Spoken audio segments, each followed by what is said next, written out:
Hello everyone, good morning. स्वागत है आप सभी का ऑनलाइन स्टडी में। तो 5 मार्च को आपका बिहार एसएससी थर्ड सीजीएल का री पेपर होने वाला है। तो उसके लिए हम लोग मैथ्स के कुछ क्वेश्चंस आपको प्रैक्टिस कराएंगे ताकि आप मैथ्स से रूबरू हो सके और एग्जाम्स में आपको कोई भी दिक्कत ना हो। जिस तरह से पेपर में क्वेश्चंस पूछे गए थे उसी के थ्रू हम लोग कोशिश करेंगे उसी तरह से पैटर्न रखते हुए आपको उससे अच्छे वाले क्वेश्चंस ही कराएं ताकि आप उससे बेटर प्रिपरेशन कर पाओ। ठीक है, तो देखिए मैथ्स में कुछ दम नहीं था, बहुत अच्छे तरीके से सवाल पूछे गए थे, आप आसानी से कर सकते थे, कोई दिक्कत नहीं है। उसी के बेस पे हम लोग क्वेश्चंस कराने वाले हैं। तो आप हमारे साथ रेगुलर प्रैक्टिस करिएगा। रेगुलर आपको ये जो कि वीडियोस मिल जाएगी सुबह 11 बजे। ठीक है, चलिए शुरू करते हैं। सबसे पहला प्रश्न देखिए, बहुत ही सिंपल सा क्वेश्चन था और उसी के बेस पे हम लोग यहाँ पे बात करेंगे। पहला क्वेश्चन ये था कि एक काम के 1/5 भाग को 10 दिन में कर सकता है। यानी कोई काम का 1/10 1/5 ये जो है ए 1/5 भाग को 10 दिन में करता है, यानी टोटल भाग को 10 बचे 50 दिन में। बी जो है 1/3 भाग को 25 दिन में करता है, तो टोटल काम जो है वो कितना दिन में 25 से 75 दिन में करेगा। ठीक है, तो प्रश्न पूछा तो वे मिलकर के काम करते हुए आधे काम को, ध्यान समझिएगा, आधे काम को, यानी जब मिलकर के काम करना है, ए अगर 50 दिन में करता है, बी उस काम को 75 दिन में करता है, तो दोनों मिलकर करेंगे तो इसका हम लोग डायरेक्ट निकाल सकते हैं कितना, 50 और 75 का एलसीएम ले लेंगे 150, यानी कि 50 तिहाई 150, 75 दूनी की 150, दोनों मिलकर के काम कर रहे हैं, यानी ए प्लस बी दोनों मिलकर के काम करेंगे, तो 150 बटे कितना 2, 3 और 2 5। ये तो हो गया कि एक दिन का काम है, लेकिन उनका टोटल काम नहीं करना, उनको आधा ही काम करना। तो 1/2 से मैं डिवाइड करता हूँ, आधा ही काम क्वेश्चन कहा रहा है कि आधे काम को कितने समय में करेंगे, तो 1/2 से मैंने डिवाइड कर दिया। यानी आप यहाँ पे देखिए 5 दूनी की 10 से 1 0 खत्म, यानी 15 दिन बिल्कुल सही आंसर बनेगा। 15 दिनों में वो समाप्त कर सकते हैं। राइट आंसर आपका हो जाएगा ऑप्शन सी। ठीक है, तो इस तरह से क्वेश्चंस पूछे गए थे। चलिए इसके बाद एक और प्रश्न हमारे पास है, टाइम एंड वर्क का ही देख लीजिए कि ए एक कार्य को 12 दिन में कर सकता है। बहुत अच्छा सवाल है, ध्यान से करिएगा कि ए एक काम को 12 दिन में कर सकता है, बी उस काम को 15 दिनों में कर सकता है। ठीक है, 15 दिनों में कर सकता है, जबकि सी की सहायता से वे 5 दिन में कर सकते हैं। जब सी की सहायता लेता है तो यानी तीनों मिलकर के काम कर रहे होंगे, सी की सहायता से, यानी सी की सहायता से 5 दिन में कंप्लीट कर लेते हैं। तो चलो भाई तीनों का देख लेते हैं कि टोटल काम करना कितना है। तो टोटल काम कैसे निकालते हैं, 12, 15 और 5 का एलसीएम कितना हो जाएगा, आप कहेंगे 60, यानी टोटल काम 60 करना है। तो अकेले इसकी एफिशिएंसी कितनी है कि एक दिन में करने की क्षमता 12, 25, 60, एक दिन में 5 यूनिट करेगा, 15 चौका 60 ये करेगा। और अगर तीनों की देखा जाए एफिशिएंसी एक साथ कितना है, तो 12, 25, 60, 12, 25, 60 ये तीनों का है। तो अगर मैं आपसे ये कहूँ कि ए का 5 है, बी का 4 है, तो सी का कितना हो जाएगा, तो आप कहेंगे 12 में से 9 को हटा लीजिए, यानी कि सी का सिर्फ और सिर्फ कितना एफिशिएंसी निकलेगा, सी का एफिशिएंसी 3 हो जाएगा। सी का एफिशिएंसी 3, यानी एक दिन में उसको काम करने की क्षमता कितना 3 यूनिट का है। अब हमें क्या करना होता है, जो भी रुपए बांटने होते हैं वो उनकी एफिशिएंसी पे ही बांटा जाता है, उनकी कार्य क्षमता पे बांटा जाता है। तो 960 रुपया जो है वो प्रश्न में कह रहा है कि 960 रुपये का भुगतान किया जाता है उनको पूरे काम करने के लिए।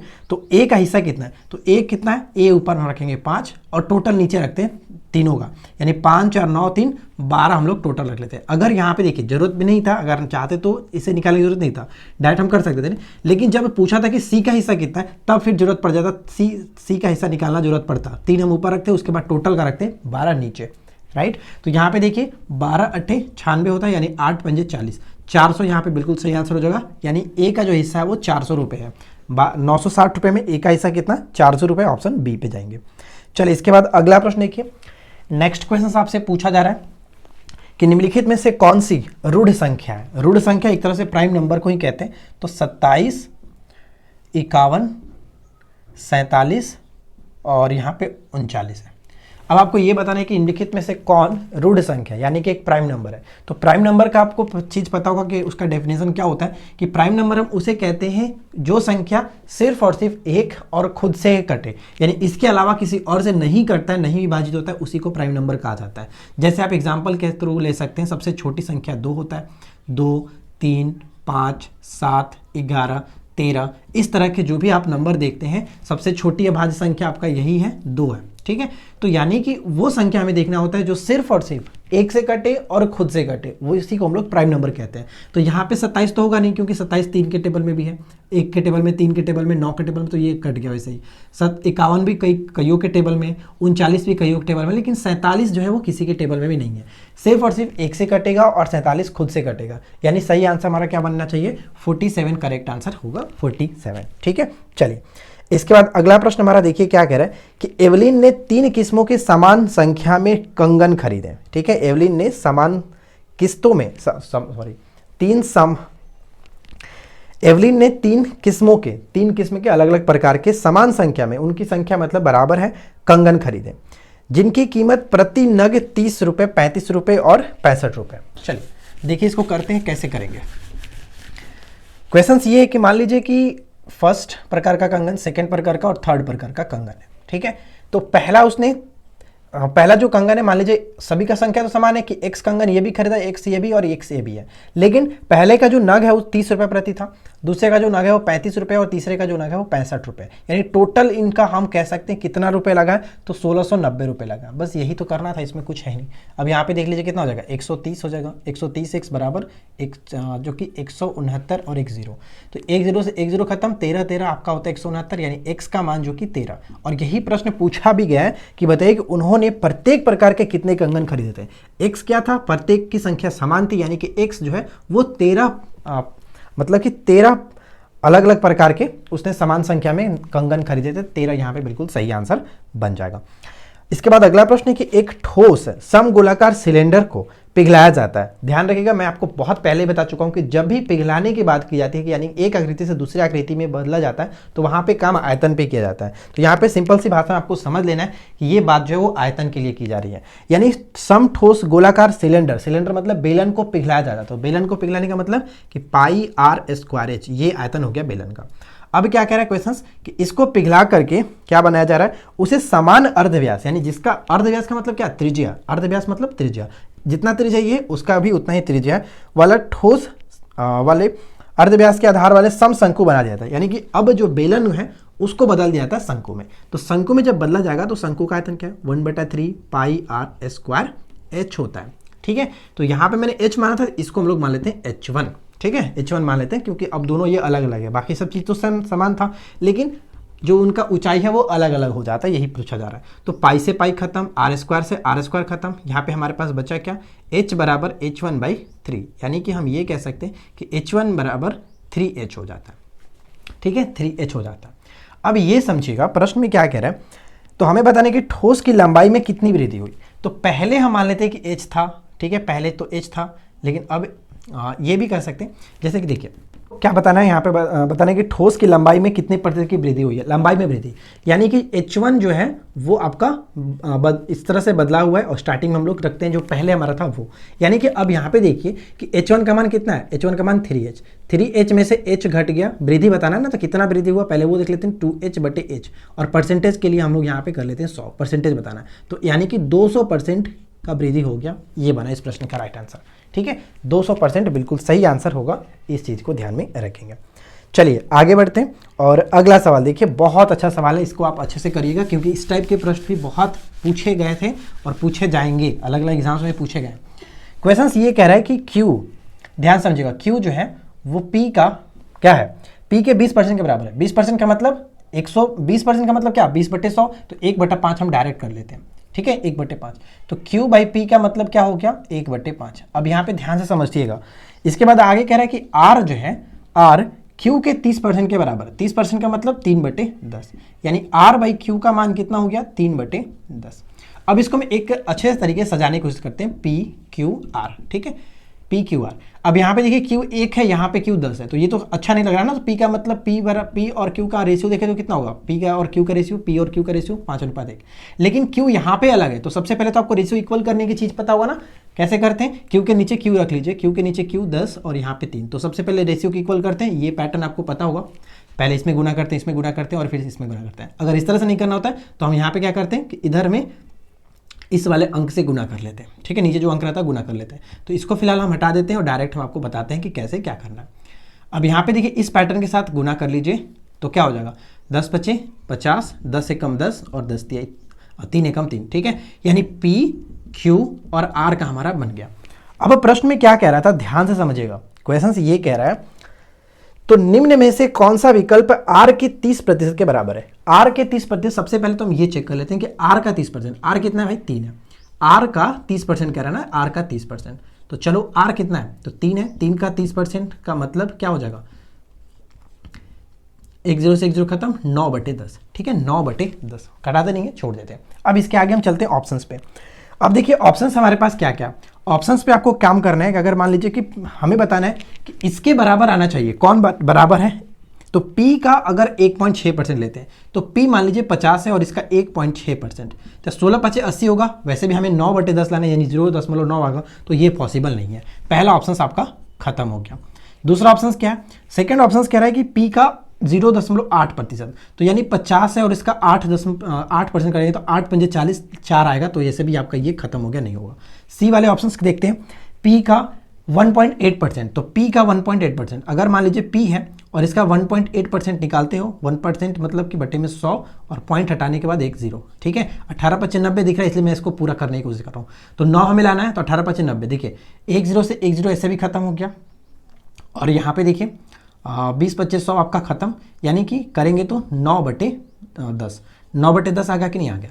तो यही चीज़ तो क्वेश्चन कह रहा था कि किसके बराबर है, तो सही आंसर हमारा बन जाएगा कि P का 1.8% के बराबर है, R का 30%। आई होप की चीज़ समझ में आ गया होगा फ्रेंड्स, बहुत अच्छा सवाल था, इस तरह से करिएगा। इसमें से 2-3 क्वेश्चंस आपका कवर होगा। सबसे पहले तो आपको इस तरह के दिया जाता है तो पूछा जाएगा कि PQR का मान बताइए, या फिर PQ कितने प्रतिशत हैं वो बताना होगा। तो 2-3 तरह के प्रश्न यहाँ से बन जाते हैं, ठीक है। चलिए इसके बाद आगे बढ़ते हैं और अगला सवाल देखिए, आपकी स्क्रीन पे दिख रहा होगा। क्वेश्चंस काफ़ी अच्छा है। देखिए क्वेश्चंस कह रहा है कि एक जो कि लड़की 5 किलोमीटर प्रति घंटे की चाल से, 10 किलोमीटर प्रति घंटे की चाल से और 15 किलोमीटर प्रति घंटे की चाल से कुल 55 मिनट में 3 समान दूरियां तय करती है।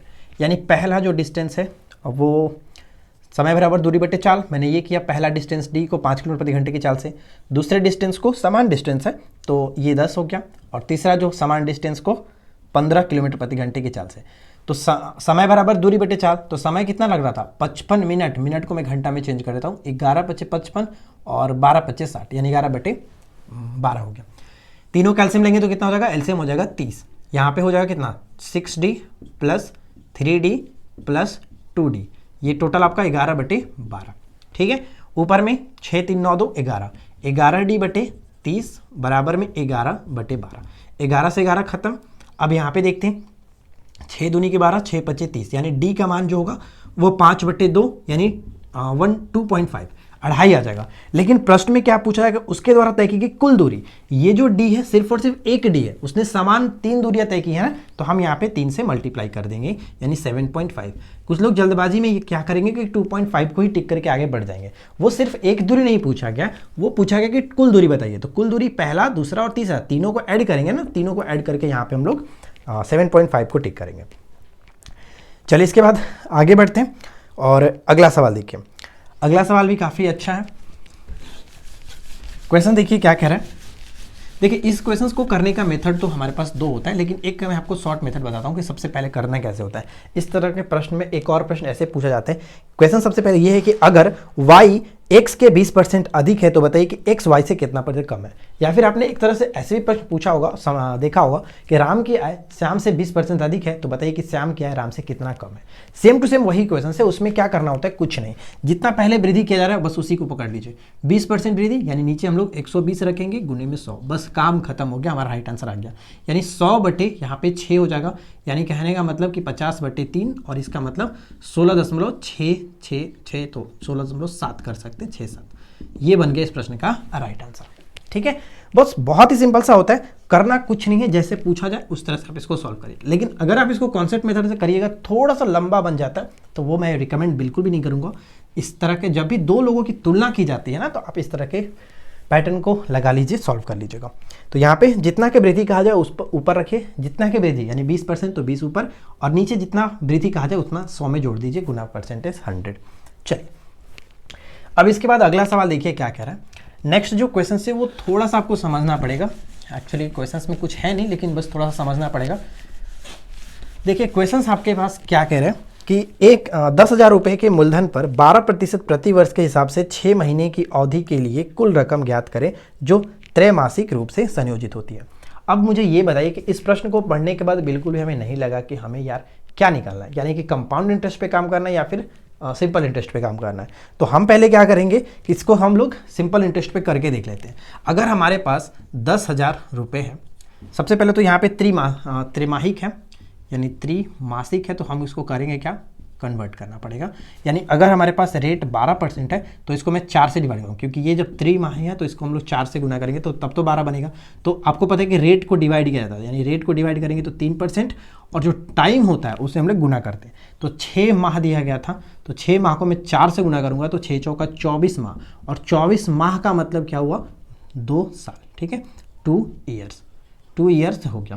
तो अब हमें काम जो करना होगा वो 3% और 2 साल पे करना है। तो सबसे पहले आपको पता है क्वेश्चंस में तो बिल्कुल भी नहीं कह रहा है कि हमें कंपाउंड इंटरेस्ट पे काम करना है या फिर सिंपल इंटरेस्ट पे। तो हम पहले क्या करते हैं, यहाँ पे अमाउंट निकालने की कोशिश करते हैं सिंपल इंटरेस्ट पे। देख लीजिए सिंपल इंटरेस्ट पे निकालेंगे तो 3 दूनी की 6 यानी कि बट्टे 100। SI बराबर क्या होता है, SI बराबर PRT बट्टे 100। तो PR हो गया आपका 3 और T हो गया 3 दूनी के 6 बट्टे 100। तो यहाँ पे मैं करूँगा तो कितना हो जाएगा 600। अब आपको पता है कि अमाउंट जब निकालते हैं तो क्या होता है principal plus simple interest, principal plus simple interest. तो अगर मैं 10,000 में 600 जोड़ूंगा तो 10,600 आना चाहिए, ऑप्शंस में है ही नहीं, ऑप्शंस में तो है नहीं। यानी कहने का मतलब ये हमें समझ में आ गया कि ये हमें कंपाउंड इंटरेस्ट पे काम करना पड़ेगा, ना कि सिंपल इंटरेस्ट पे।